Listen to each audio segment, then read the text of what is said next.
Hi hello good evening. Last class में आप लोगों को बताया था कि मैं मॉडर्न इंडियन हिस्ट्री और एंशिएंट एंड मिडिवल दोनों एक साथ पैरेलली शुरू करवाऊंगा।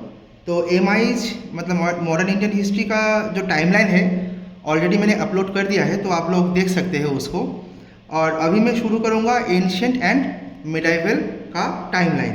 तो ये होगा आपका लेक्चर 1। बहुत ध्यान से सुनिएगा क्योंकि ये बहुत ही इम्पोर्टेंट है। मैंने पहले भी आपको कहा था कि टाइमलाइन बहुत इम्पोर्टेंट होता है, ठीक है। तो टाइमलाइन अगर आप कर लेते हो ना तो काफ़ी हद तक आपका हिस्ट्री कवर अप हो जाता है, क्योंकि वो सीक्वेंस में रहता है ना कि एक सीक्वेंस गया तो उसके बाद एक सीक्वेंस आया, उसके बाद और एक सीक्वेंस आया, तो सीक्वेंशियली एक के बाद एक इवेंट होता रहता है। तो इवेंट का जो टाइमलाइन है ना वो बहुत इंपॉर्टेंट है। तो चलिए शुरू करते हैं एंशिएंट एंड मिडिवल का। तो ये मैंने पहले से आप लोगों के लिए लिख के रखा है जो टाइमलाइन है। तो एंशिएंट का देखिए, पहले मैं शुरू करूँगा, अभी शुरू करूँगा एंशिएंट एंड मिडिवल हिस्ट्री। तो ancient it has been categorised into 3 part, 3 भागों में भाग किया गया है। एक है प्री हिस्ट्री, दूसरा है proto history and then history. तो आप लोग बताइए कि प्री हिस्ट्री, प्रोटो हिस्ट्री और हिस्ट्री में अंतर क्या है? कोई बोल सकता है? ठीक है, आप लोग कमेंट में कर दीजिए, फिर भी मैं बता दे रहा हूँ। देखिए, मैं जब पढ़ाऊँगा मैं ये मान के चलूँगा कि आप लोग ज़ीरो से स्टार्टिंग कर रहे हैं, तो मैं बता दे रहा हूँ। तो प्री हिस्ट्री होता क्या है? जब भी कोई रिटेन रिकॉर्ड नहीं होगा तो वो प्री हिस्ट्री के अंदर आ जाएगा। रिटेन रिकॉर्ड जैसे कि स्टोन एज के टाइम, तो तब के ज़माने में लोग मतलब उतना पढ़ा लिखा था क्या, जैसे कि हम लोग अभी है, नहीं था। वो लोग क्या करते थे, गुफा था उन लोगों का, तो मतलब एक झुंड रहते थे उस गुफा में। तो लोग क्या करते थे कि सुबह निकलते थे, हंटिंग वंटिंग करते थे, फिर आ जाते थे गुफा में। तो उन लोग के पास उतना टूल्स वगैरह था नहीं, तो वो लोग तो लिखना पढ़ना तो नहीं जानते थे। तो यह प्री हिस्ट्री के कैटेगरी में आता है, क्योंकि तब के ज़माने में क्या हुआ था नहीं हुआ था कोई नहीं जानता। तो हम लोग कैसे पढ़ रहे स्टोन एज को? तो हम लोग ऐसे पढ़ रहे कि तब के ज़माने में जो टूल्स वगैरह मिट्टी के अंदर गढ़ा हुआ था, जब हम लोगों ने उसको खोद के निकाला तो एक कार्बन डेटिंग करके, तो उन लोगों का जो टाइम पीरियड है कि कौन से टाइम पीरियड में वो टूल्स और या फिर वेपन तो कौन से टाइम में था, तो उसी के हिसाब से हम लोग उसको पहचाने कि हाँ हो सकता है प्रोबेबली। देखिए हिस्ट्री में ना, मतलब जैसे कि एंशिएंट एंड मिडिवल में खास करके प्रोबेबली ये वर्ड काफ़ी हद तक यूज़ कर सकते हैं। तो क्योंकि हम लोग एग्जैक्ट टाइम लिमिट नहीं जानते, तो प्री हिस्ट्री को हम पढ़ते हैं when there is no written record, जब वहाँ पर कोई रिटन रिकॉर्ड नहीं है। It is traced with the help of artefacts. Artefacts का मतलब होता है कि stone tools shaped by human beings और ह्यूमन हैंड्स। ह्यूमन बींग ने अपने हाथों से जो स्टोन टूल्स क्रिएट किया था, तो उसको बोलते हैं आर्टिफैक्ट। Example stone age. तो प्री हिस्ट्री भैया स्टोन एज के टाइम पे होता था, मतलब स्टोन एज का टाइम का है। तो उसके बाद आता है क्या, प्रोटो हिस्ट्री। प्रोटो हिस्ट्री मतलब देयर इज रिटन रिकॉर्ड है, but it is not deciphered till date और टिल दिस टाइम। डिसिफर्ड का मतलब होता है डिकोड करना, जैसे कि आईवीसी, इंडस वैली सिविलाइजेशन में वो लोग क्या लिपि लिखते थे हम लोग को नहीं पता भैया, ठीक है। तो अभी तक हमने उसको डिसिफर नहीं कर पाया, डिकोड नहीं कर पाया, लेकिन फिर भी वो प्रोटो हिस्ट्री के अंदर आता है। और तीसरा है आपका हिस्ट्री, जो कि हम जानते हैं हमारे साथ क्या हुआ था और उसका रिटन रिकॉर्ड भी है। तो एंशिएंट हिस्ट्री 3 भागों में भाग किया गया है। It is divided into 3 part. One is prehistory, second is proto-history, third is history. Now, coming to ancient prehistory, Stone Age. It is again divided into 3 parts. One is Paleolithic phase, 5 lakh BC to 10,000 BC. Then second is Mesolithic phase, 10,000 to 6,000. Third is Neolithic phase, 6,000 to 3,000. ये ancient और medieval ना बहुत factor करता है, क्योंकि यहाँ से बहुत सारा क्वेश्चन आता है। आप लोग अगर स्टेट पीसीएस देंगे ना तो बहुत क्वेश्चन आएगा आप लोगों को। और देखते हैं, चलिए पढ़ाई करते हैं क्या होता है। और हाँ, मैं तो जैसे कि आपको कहा था कि मैं कोई नोट्स दूंगा नहीं आप लोगों को, क्योंकि क्या है ना कि जब तक आप लिखेंगे नहीं ना तब तक आप लोगों का मेमोराइज नहीं होगा। तो मैं डिक्टेट करूँगा, टाइम दूंगा आप लोगों को। मैं आज सिर्फ टाइमलाइन ही पढ़ाऊँगा। नेक्स्ट वीक मैं आपको क्लासरूम, प्रॉपर एक क्लासरूम करवाऊँगा, ठीक है। नेक्स्ट वीक आपका फ्राइडे, सैटरडे एंड संडे 3 दिन लगातार मैं मॉडर्न इंडियन हिस्ट्री और एंशिएंट एंड मिडिवल करवाऊँगा। तो आप लोग का क्या काम रहेगा, रिवाइज करना। जब तक आप लोग रिवाइज करिएगा, ठीक है, क्योंकि रिवाइज इज द की। देखिए, मुझे एक कहावत है, मैंने वो आपने एक कहा मतलब फिल्म देखा होगा चांदनी चौक टू चाइना, तो वहाँ पर ना वो अक्षय कुमार का जो गुरुजी था, मतलब जिन्होंने अक्षय कुमार को ट्रेनिंग दिया था, तो गुरुजी ने एक बात कहा था कि मुझे वो एक मूव से कतरा नहीं है जो तुमने एक बार प्रैक्टिस किया हो, मतलब सॉरी, मुझे वो 10,000 मूव से कतरा नहीं है कि जो तुमने एक बार प्रैक्टिस किया हो, मुझे वो एक मूव से कतरा है, मतलब ये है कि जो तुमने 10,000 बार प्रैक्टिस किया हो। तो सिमिलरली मुझे मतलब आप जब पढ़ाई करेंगे ना, कोई भी एक सोर्स को पढ़िए, एक सोर्स को उठाइए और उसको बार बार पढ़िए। बहुत लोग क्या करते हैं कि वो लोग ना 1000 सोर्स को, 3-4 सोर्स को ना, मतलब कुछ 3-4 सोर्स को आपका पढ़ते हैं, पढ़ाई करते हैं, फिर बोलते हैं कि भैया मैंने ये बुक पढ़ा, मैंने वो बुक पढ़ा, मैंने वो बुक भी पढ़ा, लेकिन मेरा नहीं हुआ, एग्ज़ाम क्लियर नहीं हुआ। तो ये सब बेकार की बात है। सभी करते हैं एग्ज़ाम क्लियर, ठीक है, आप क्यों नहीं कर पाएंगे? एग्ज़ाम है, ये तो एग्ज़ाम ही है ना, ये तो कोई रॉकेट साइंस तो है नहीं। और ये जो यूपीएससी बोलिए या फिर स्टेट पीसीएस, भी कोई भी एग्ज़ाम बोलिए, वो लोग किसी को स्कॉलर नहीं बनाना चाहते, वो लोग ऑफिसर चाहते हैं, ठीक है। तो स्कॉलर बन के कोई फ़ायदा नहीं है। चीज़ों को समझिए और रट्टा मत मारिए। चीज़ों को मतलब जितना आप चीज़ों को समझेंगे ना, उतना आप लोगों के लिए फ़ायदा है। रट्टा मारने से कोई फ़ायदा नहीं है। रट्टा मारने से क्या होगा, आज रट्टा मारेंगे, 7 दिन याद रहेगा, 8 दिन के माथे में भूल जाएंगे, तो क्या होगा, फ़ायदा क्या है? आपको फिर से पढ़ना पड़ेगा। तो रट्टा वट्टा कुछ होता नहीं है, फालतू की चीज़ें हैं। तो आप लोग फोकस करिए कि कॉन्सेप्ट बिल्ड कैसे किया जाए। कॉन्सेप्ट को बिल्ड करिए, चीज़ें ऑटोमेटिकली आप लोगों के कंट्रोल में आ जाएगा। तो चलिए, प्री हिस्ट्री में देख रहा था। प्री हिस्ट्री में Palaeolithic phase, Mesolithic phase and Neolithic phase. अच्छा, पैलियोलिथिक फेज भी 3 सब डिविजन में डिवाइड हुआ है, अपर Palaeolithic, middle Palaeolithic, lower Palaeolithic. अपर पैलियोलिथिक में 40,000 टू 10,000 BC, मिडिल का है 50,000 टू 40,000 BC, और लोअर क्या है 5 लाख टू 50,000 BC, ठीक है। देन आता है मेसोलिथिक, देन आता है नियोलिथिक फेज। आप चाहे तो इसको एक स्क्रीनशॉट ले सकते हैं, मैं इसको रख रहा हूँ, स्क्रीनशॉट ले लीजिए। उसके बाद हम लोग नेक्स्ट पार्ट में जाएंगे। आज मैं सिर्फ टाइमलाइन ही कराऊंगा, चीज़ों को बहुत अच्छे से कराऊंगा, ध्यान से सुनिएगा जब मैं पढ़ाऊंगा।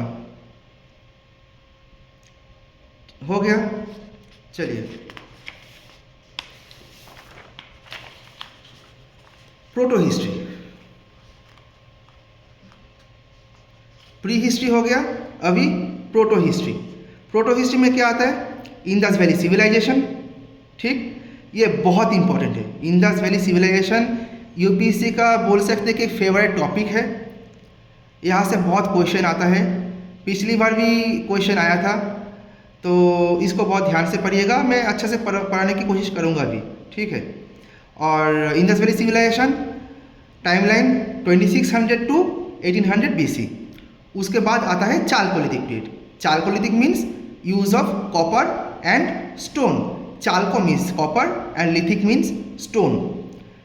सो chalcolithic means use of copper and stone. तब के ज़माने में लोग कॉपर एंड स्टोन का यूज़ करते थे। तो बहुत कुछ मतलब उन लोगों ने आविष्कार किया था, तो बाद में जब पढ़ाऊंगा तब आप लोगों को धीरे धीरे पता चल जाएगा, ठीक है। तो ये रहा chalcolithic period. Dominant phase is from 1800 BC to 1500 BC। Chalco means copper and lithic means stone. That is, Chalcolithic means use of copper plus stone. Some portion of Neolithic and some portion of Proto-history also comes under Chalcolithic, but it was not that much as dominant phase of Chalcolithic. Neolithic का कुछ portion आता है और proto history का भी कुछ portion आता है चालकोलिथिक में, बट चालकोलिथिक का ये जो फेज है ना ये डोमिनेंट नहीं है। डोमिनेंट कौन सा है? Use of copper plus stone. Its dominant phase counts under the period from 1800 to 1500 BC, मतलब 300 साल। 300 साल इसका डोमिनेंट फेज था। ठीक, नेक्स्ट उसके बाद आता है हिस्ट्री। हिस्ट्री में क्या आता है? Advent of Aryans by 1500 BC, मतलब चालकोलिथिक खत्म और एडवेंट ऑफ आर्यंस शुरू। उसके बाद Vedic period start 15th to 6th century BC। ये बहुत इंपॉर्टेंट है, बहुत इंपॉर्टेंट टाइम है। क्यों? आगे आप लोगों को पता चलेगा। Early Vedic period, letter Vedic period. वैदिक पीरियड में, लेटर वैदिक पीरियड में क्या क्या हुआ था, खास करके 6th सेंचुरी BC में बुद्धिज़्म एंड जैनिज़्म और भी बहुत छोटे छोटे सेक्ट का जन्म हुआ था, तो वो भी पता चल जाएगा आप लोगों को। Advent of Aryans by 1500 BC। Vedic period starts from 15th to 6th century BC। Early Vedic period 1500 to 10,000 means 500 years approx. Later Vedic period 1000 to 6th century, that means 400 years approx. Very important time, एक screenshot ले लीजिए। ठीक है,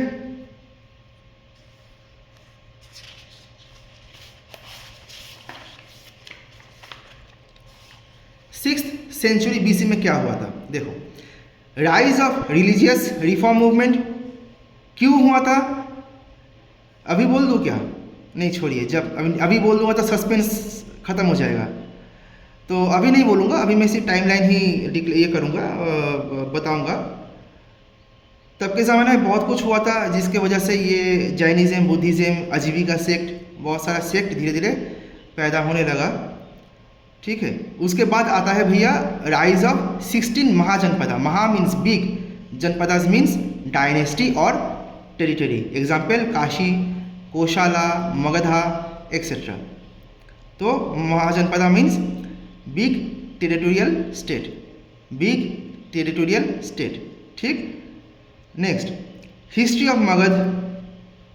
history of Magadh में पढ़ेंगे Haryanka dynasty 554 BC to 412 BC, then Shishunaga dynasty 412 BC to 344 BC, then Nanda dynasty 344 BC to 321 BC।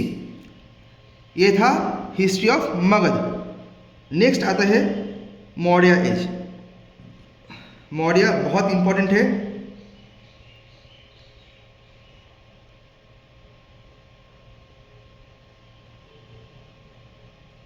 Maurya बहुत important है, ध्यान से जब पढ़ाऊंगा तब सुनिएगा।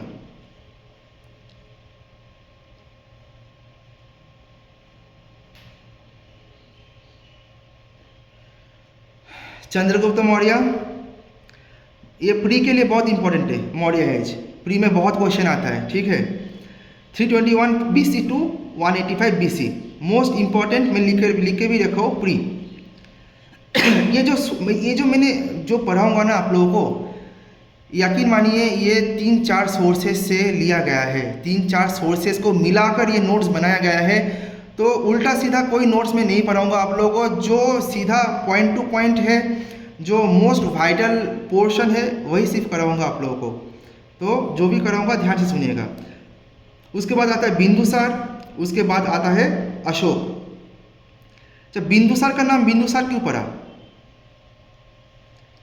बोलिए, चंद्रगुप्त मौर्य के टाइम कौन थे? उनका गुरु कौटिल्य, चाणक्य। तो चाणक्य एक्चुअली चंद्रगुप्त मौर्य को स्ट्रॉन्ग बनाना चाहते थे। उनका इंटेंशन खराब नहीं था, उनका इंटेंशन चंद्रगुप्त मौर्य को स्ट्रॉन्ग बनाने का था। तो उन्होंने क्या किया था कि जब भी ना चंद्रगुप्त मौर्य खाना खाते थे तो थोड़ा थोड़ा ना जहर उस खाने में मिला दिया जाता था। कौन? चाणक्य। क्यों? क्योंकि एक एंटीबॉडी ताकि क्रिएट हो जाए उनके बॉडी में, तो आगे चल के अगर कोई उनको जहर भी देकर मारना चाहे तो वो ना मरे। तो एक बार क्या हुआ कि कौटिल्य ने खाने में जहर मिला दिए थे थोड़ा चंद्रगुप्त मौर्य के। तो चंद्रगुप्त मौर्य का था नहीं तब, तो उनका जो वाइफ थे, बीवी थे, तो वो खाना वो खा लिए थे। तो उनको बीवी को तो पता नहीं था कि चाणक्य ने जहर मिलाया उस खाने में। तो बीवी ने खा लिया, और खाने के बाद बीवी तब प्रेग्नेंट थी। तो जब वो खाना खा लिए तो उनके बीवी की हालत खराब होने लगी। तो क्या हुआ कि जल्दी से जल्दी तब जो उस राज्य में जितना भी डॉक्टर वगैरह थे, तो उनको बुलाया गया कि क्या होगा नहीं होगा। तो क्या हुआ कि तब चाणक्य ने बोला कि उनको, बीवी को छोड़िए, जो बच्चा है उनको बचाने की कोशिश कीजिए। तो बच्चे को तो बचा लिया गया, लेकिन बीवी को बचा नहीं पाए। तो जब तहकीकात किया गया तब ये पता चला कि ये जो जहर मिलाए थे वो कौटिल्य मतलब चाणक्य, उन्होंने ही मिलाया था। तो इसके वजह से ना चाणक्य को भागना पड़ा था, मतलब वो राज्य छोड़ना पड़ा था। तो क्या हुआ कि जो उनका जो पत्नी थे, धर्मपत्नी चंद्रगुप्त मौर्य के, तो उनका तो डेथ हो गया, लेकिन वो जो जहर था ना, वो जहर उनके बेटे के माथे में एक गोल आकार का शेप ले लिया। तो जो गोल आकार था वो एक एक्चुअली जहर था। तो वो तब से उनका नाम रखा गया था बिंदु, वो बिंदु के आकार में था, तो उसका नाम इसलिए बिंदुसार रखा गया था। अच्छा कहानी है, जब पढ़ाऊँगा तो आप लोगों को अच्छा लगेगा। उसके बाद आता है अशोका 269 टू 232 BC। उसके बाद post Maurya age 200 BC to 250 AD। मतलब मौर्य एज के बाद कौन सा एज आया? Post Maurya as. आउटसाइडर्स मतलब बाहर से लोग जब आए इंडिया में, मेनलैंड इंडिया में, तब उन्होंने भी राज किया। और इंडिजिनियस मतलब इंडिया के अंदर ही जो थे छोटा छोटा डायनेस्टीज उन्होंने, ये इंडिजिनियस उनके लिए है। अच्छा, आउटसाइडर में कौन कौन आए थे? इंडो ग्रीक्स आए थे 165 BC, देन शाकाज आए थे 90 BC, पार्थियंस आए थे 25 AD, कुशानाज आए थे 65 AD, and by 250 AD it will came to an end. 250 AD के आते ही ये एंड तक आ जाएगा। कौन? Outsider. Similarly indigenous Shunga 185 BC, Canva 75 BC, Satavahanas 200 BC उनका था ओरिजिन। फर्म एस्टेब्लिशमेंट कब हुआ था? 1st century AD, and by 250 AD it will also come to an end. मतलब दोनों आउटसाइडर एंड इंडिजिनियस 250 AD में ही आते ही उनका एंड हो जा रहा है। ठीक है, अच्छा आप लोग स्क्रीनशॉट ले लीजिए। आई होप कि आप लोगों को ठीक से दिख रहा होगा।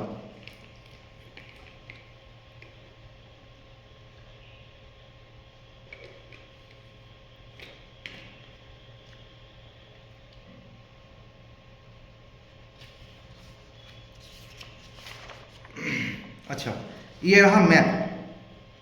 ये इंडिया का मैप है, मेनलैंड इंडिया का। इंडो ग्रीक आप लोग इसको ड्रॉ कर लीजिएगा, मैं टाइम दूंगा आपको ड्रॉ करने के लिए। पहले आप देख लीजिए, इंडो ग्रीक यहाँ पे था, पार्थियंस यहाँ पे, शाकास यहाँ पे, कुशानास यहाँ पे। ये कुशानास का ये पूरा था, ये वाला देखिए, ये वाला पूरा था कुशानास का। शुंगा, कान्वा यहाँ पे, सतवाहना, चोला, पांड्या, चेरा, इसको आप लोग ड्रॉ कर लीजिए। उसके बाद आता है संगम एज डायनेस्टीज, ये बहुत इंपॉर्टेंट है। Chola, Chera, Pandyas 300 BC to 600 AD। Early Chola it will disappear till 600 AD, then Chera, then Pandya. आप लोग ये ड्रॉ कर लीजिए, मैं टाइम दे रहा हूँ आप लोग को 5 मिनट।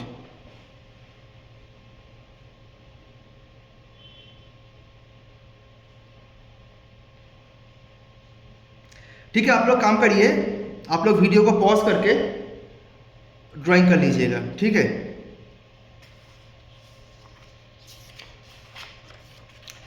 उसके बाद आ रहा है गुप्ता एज, ये बहुत इंपॉर्टेंट है, favourite topic of UPSC, Gupta age UPSC का फेवरेट टॉपिक है। Gupta age 319 AD to 550 AD। पहला आता है Chandragupta first, then Samudragupta, then Chandragupta second, then Kumaragupta, then Skandagupta. उसके बाद आता है, अभी नॉर्थ एंड साउथ में क्या हो रहा है देखिए, दोनों कॉन्टेम्पोररी है एक दूसरे का। कॉन्टेम्पोररी मतलब जानी दुश्मन, ठीक है, contemporary to each other. North Pushyabhuti dynasty 600 AD। 750 AD में क्या हुआ था, 150 साल बाद Pala dynasty, Pal dynasty eastern side में, गुर्जर प्रतिहर वेस्टर्न साइड में, राष्ट्रकूट सेंट्रल साइड में। The Pal dynasty Bihar Bengal, Bihar mainly Bihar and Bengal area में था Pal dynasty. Then Gurjara Pratihara western side में था, देन राष्ट्रकूट सेंट्रल साइड में, ठीक है। अब तीनों क्या करेंगे ना, एक दूसरे के साथ मारपीट करेंगे। मारपीट मतलब फाइट करेंगे, मतलब फाइट मतलब चलता रहेगा उन लोगों के साथ। और यहाँ पे साउथ में कौन कौन था, पल्लवा था 600 AD, चालुक्य था 550 AD और इंपेरियल चोला था by the end of 9th century AD। इसको आप लोग एक स्क्रीनशॉट ले लीजिए।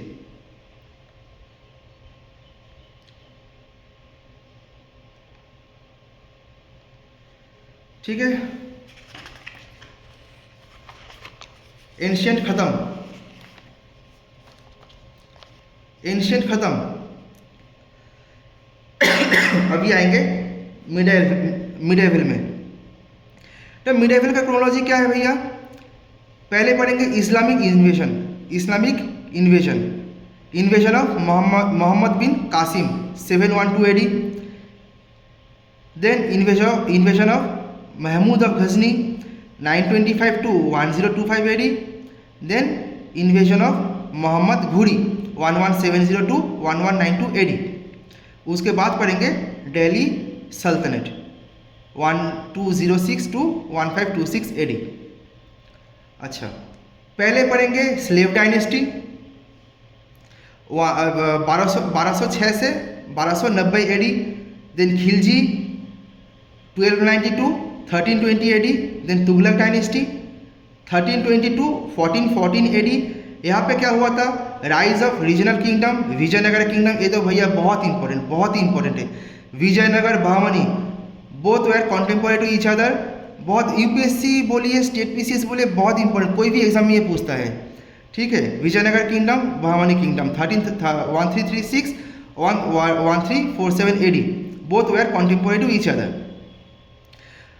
अच्छा, तुगलक डायनेस्टी, ये बहुत फेमस डायनेस्टी था मोहम्मद बिन तुगलक, क्योंकि इसके बिना ना मिडिवल इंडिया अधूरा है। अगर ये बंदा नहीं रहता तो मिडिवल इंडिया मतलब बोलते हैं ना कि थोड़ा अधूरा रहता। They were the more extreme ruler and many people were affected by them. बहुत ही एक्सट्रीम रूलर था, क्योंकि बहुत गंदे तरीके से डेथ पेनल्टीज करवाते थे। कौन? तुगलक। और लोग उन लोगों से बहुत मतलब परेशान थे, वन काइंड ऑफ। उसके बाद आता है Sayyid dynasty 1414 to 1451 AD। Then Lodi dynasty 1451 to 1526 AD। अच्छा, 1526 में क्या हुआ था? First battle of Panipat where fought between Ibrahim Lodi against, ये जो सिंबल है ये अगेंस्ट का सिंबल है, अगेंस्ट बाबर। ये हम पढ़ेंगे, ठीक है। एक स्क्रीनशॉट ले लीजिए।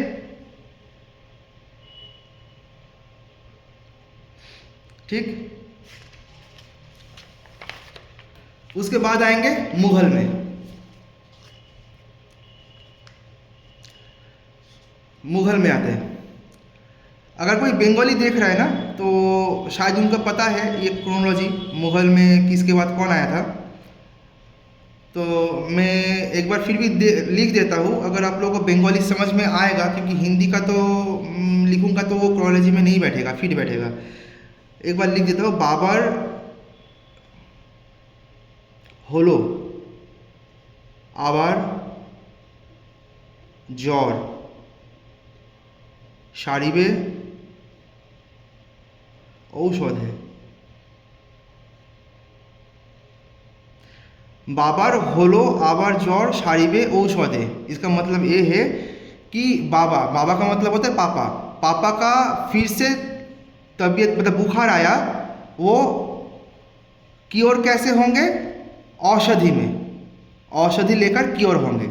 तो बाबर होलो आबार ज्वर सारिबे औषधे, बाबर का मतलब बाबर, होलो का मतलब हुमायूं, आबार का मतलब अकबर, ज्वर का मतलब जहांगीर, सारिबे का मतलब शाहजहां, औषधे का मतलब औरंगजेब।